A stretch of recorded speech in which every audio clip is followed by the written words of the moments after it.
ሁሉም ርካሽ መኪኖች ኢትዮጵያ ውስጥ ገብተዋል ብዬ ያስብ ነበር። የዛሬው መኪና ባለመግባቱ ግን በእውነት አንገቴን ደፍቻለሁ። እንዴት እስካሁን ሀገራችን ሳይገባስ ብሎኛል። በዛ ላይ እነ ቴስላና እነ ካዲላክ የተገጠመላቸው አዳስ ሲስተም ተገጥሞለታል።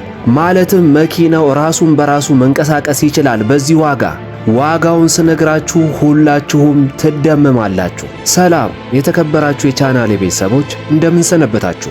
እኔ ጆርናሊስት ጎሳ ነኝ። ዛሬም ስለ መኪና ልናወራና ልናወጋ እዚህ ተገኝቻለሁ። ይህንን ፕሮግራም ስትከታተሉ ከናንተ የሚጠበቀው ነገር ላይክ እና ሰብስክራይብ ማድረግ ብቻ ነው።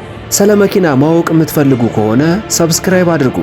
በፍቅር ነው የምጠይቃችሁ። ለመሆኑ አዳስ ሲስተም ማለትም አድቫንስድ ድራይቨር አሲስታንስ ሲስተም የተገጠመለት ራሱን በራሱ መንቀሳቀስ የሚችለው ርካሽ መኪና ማን ነው? ዋጋውን ስነግራችሁ ደግሞ በዚህ ጥራት፣ በዚህ ብቃት፣ በዚህ ዋጋ ብላችሁ እንደምትደመሙ ምንም ጥርጥር የለኝም። የእውነት አሁንም እየተደመምኩበት ነው። እስካሁን እንዴት ኢትዮጵያ ውስጥ አልገባም? የተከበራችሁ የቻናሌ ቤተሰቦች መኪናው አስተማማኝ ከመሆኑም በላይ በዋጋ ከሚስተካከሉት መኪኖች የሚገናኝ መኪና አይደለም። ጥራቱን የጠበቀና የሚያስደምሙ ፊውቸሮችን የያዘ መኪና ነው። ዶንግፊንግ ናሚ 01 ተፎካካሪ ብለን የምንጠራቸው ቻንጋን ኢስታር እና BYD 305 በጭራሽ አጠገቡ አይደርሱም። ምክንያቱም የሚጓዘው 330 ኪሎ ሜትር ነው። የታወቀ ነገር ነው። ቻንጋን ኢስታር እና BYD 305 ኪሎ ሜትር የሚጓዙ 300 ኪሎ ሜትር ነው በአንድ ጊዜ ቻርጅ። ይህ መኪና ግን 330 ኪሎ ሜትር በአንድ ጊዜ ቻርጅ መጓዝ ይችላል። ዋጋ ግን ለነሱ ከወጣላቸው ዋጋ በታች ነው። ይህ እንዴት ሊሆን ይችላል? በዛ ላይ አድቫንስድ ድራይቨር አሲስታንስ ሲስተም ማለትም አውቶ ፓይለት ተገጥሞለታል። በአንድ በኩል ከነ ቴስላና ከነ ካዲላክ ጋር ስታወዳደሩት፣ በዋጋው ደግሞ ከነ BYD እና ከቻንጋን ኢስታር ጋር ይነጻጸራል። ከፍ ስትሉ ቴስላን ይመስላል፣ ዝቅ ስትሉ ደግሞ BYD ሴጉልንና ቻንጋን ኢስታርን ይመስላል በዋጋው። ይህ እንዴት ሊሆን ይችላል? በእውነት እየቀወስኩኝ ነው። ከምር ከተወዳዳሪዎቹ በዋጋ ያነሰ በብቃት ግን የበለጠ ምርጥ መኪና ብየዋለሁ። ፕሮሞሽንም እንዳይመስላችሁ፣ እኔ ካር ጆርናሊስት ነኝ፣ የመኪና ጠበብት። አስባችሁታል? ግን አድቫንስድ ድራይቨር አሲስታንስ ሲስተም የተገጠመለት ርካሽ መኪና። በእርግጥም ብዙ ሰው ያላወቀበት ምክንያት ኢትዮጵያ ከገባ ሳምንት አይሆነውም። መኪናው ምርት የጀመረውም በ2024 ነው። ዋጋውን ስነግራችሁ ሁላችሁም እጃችሁን በአፋችሁ ላይ እንደምትጭኑ ምንም ጥርጥር የለኝም። ከምላሴ ላይ ጸጉር ይነቀል። ሌላው የምፈራው ነገር ግን ይሄ ፕሮግራም ከተላለፈ በኋላ ምናልባት ነጋዴዎች ዋጋ ሊጨምሩ ይችላሉ።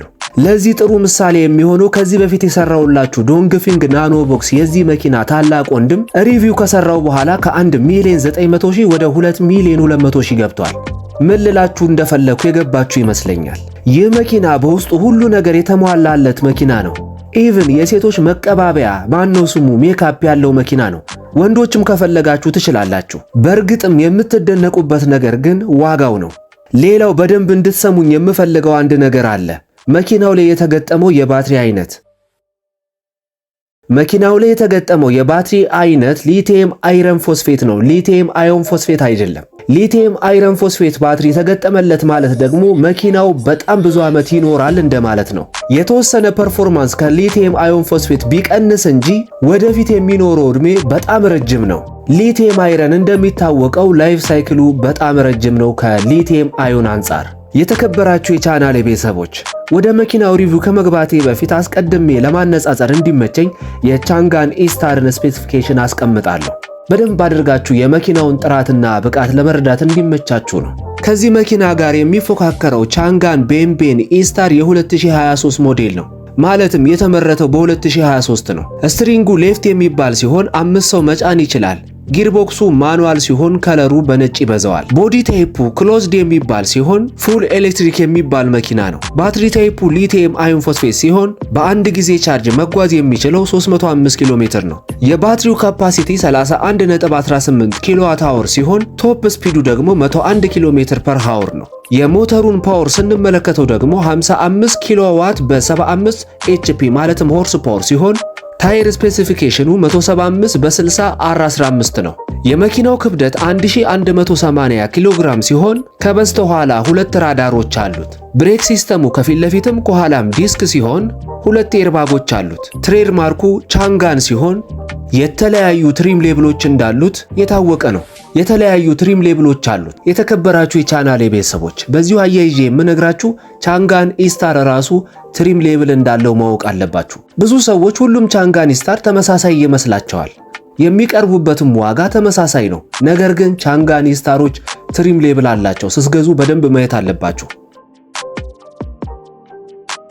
ለምሳሌ ያክል በብዛት የሚገኘው ዶንግሺን የሚባለው ኤዲሽን ሲሆን 300 ኪሎ ሜትር ብቻ ነው የሚጓዘው፣ ማለትም በስፔሲፊኬሽኑ መሰረት 301 ኪሎ ሜትር። ሌላኛው ትሪም ሌብል ደግሞ ኪንግሺን የሚባል ኤዲሽን አለው። ይህም 310 ኪሎ ሜትር ይጓዛል። ሶስተኛው ትሪም ሌብል ደግሞ ሻንግሺን የሚባል ኤዲሽን አለው። ይህም 310 ኪሎ ሜትር ይጓዛል። በጣም ልዩነት አላቸው። የዚህም መኪና የሞተሩን ቶርክ በነግራችሁ 170 ኒውተን ሜትር ነው።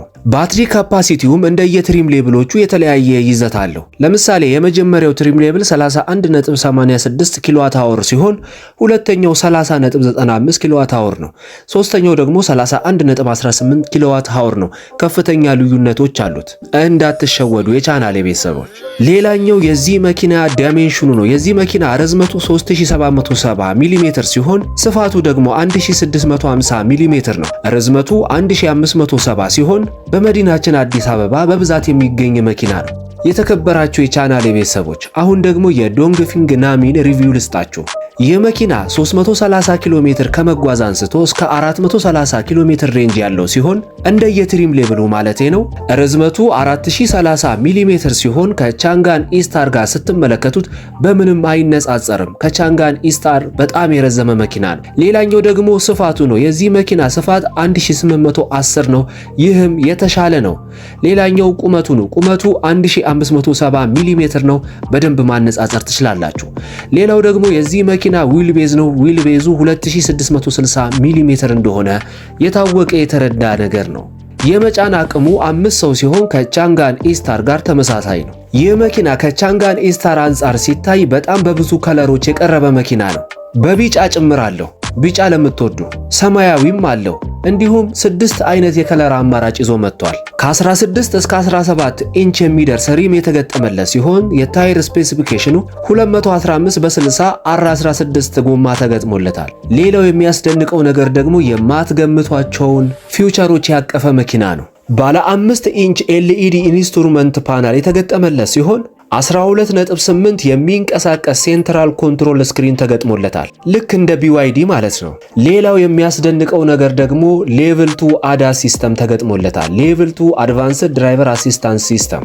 ይህም ማለት መኪናው ራሱን በራሱ መንቀሳቀስ ይችላል፣ ነገር ግን ሹፌር ያስፈልገዋል። ከዚህ በፊት በደንብ አድርጌ ግልጽ እንዳደረኩላችሁ ADAS ሲስተም 6 ሌቭሎች አሉት። ይህ መኪና የተገጠመለት ሌቭል 2 ይባላል። ይህም በቴስላ እና በአንዳንድ ካዲላክ መኪኖች ላይ የተገጠመው ሲስተም ነው። ይህንን ስሰማ እንኳን እናንተ እኔ ራሴ በጣም ደንግጫለሁ። ምክንያቱም በዚህ ዋጋ በጣም በርካሽ ዋጋ ይህ ሲስተም ይካተታል ብዬ አልጠበቅኩም ነበር። ይህ መኪና ባለ 32 ከለር አምቢየንት ላይቲንግ የተገጠመለት ሲሆን ዋይርለስ በሆነ መልኩ ስልካችሁን ቻርጅ ማድረግ ትችላላችሁ። የእውነት ፊውቸሮቹ ጉድበል ጎንደር የሚያስብሉ ናቸው። ፐርማነንት ማግኔት ሲንክሮነስ ሞተሩ 70 ኪሎዋት ሲሆን 160 ኒውተን ሜትር ማመንጨት ይችላል። ምንም እንኳን ዋጋው ከቻንጋን ኢስታር ጋር እኩል ቢሆንም ቶፕ ስፒዱን ስትመለከቱት 140 ኪሎ ሜትር ፐር ሃወር መጓዝ ይችላል። ቻንጋን ኢስታር ቅድም እንዳያችሁት 101 ኪሎ ሜትር ፐር ሃወር ነው የሚጓዘው። እስኪ ንገሩኝ በምን ይነጻጸራሉ? ሌላው ነገር ደግሞ ባትሪው ነው። ባትሪው እንደየትሪም ሌብሉ የተለያየ ቢሆንም ከ31.45 ኪሎዋት አወር እስከ 42.3 ኪሎዋት አወር ይደርሳል። ይህም ሊቲየም አይረን ፎስፌት ባትሪ ተገጥሞለታል። ረጅም ዕድሜ ያለው ባትሪ ነው። ሬንጁን ስንመለከት ከ330 እስከ 430 ኪሎ ሜትር ይጓዛል። ይህም ማይንድ ብሎዊንግ ነው። ከ30% እስከ 80% ቻርጅ ለማድረግ 30 ደቂቃ ብቻ የሚፈጅበት ሲሆን ይህም ማለት 200 ኪሎ ሜትር ለመጓዝ የ8 ደቂቃ ቻርጅ በቂው ነው። የBYD እና የዚክር አዲሱ ቻርጀር ካገኘ ደግሞ በ1 ደቂቃ ፉል ያደርገዋል። የተከበራችሁ የቻናሌ ቤተሰቦች አሁን ሁላችሁም የጓጓችሁለትን የዚህችን መኪና ዋጋ ነገራችኋለሁ።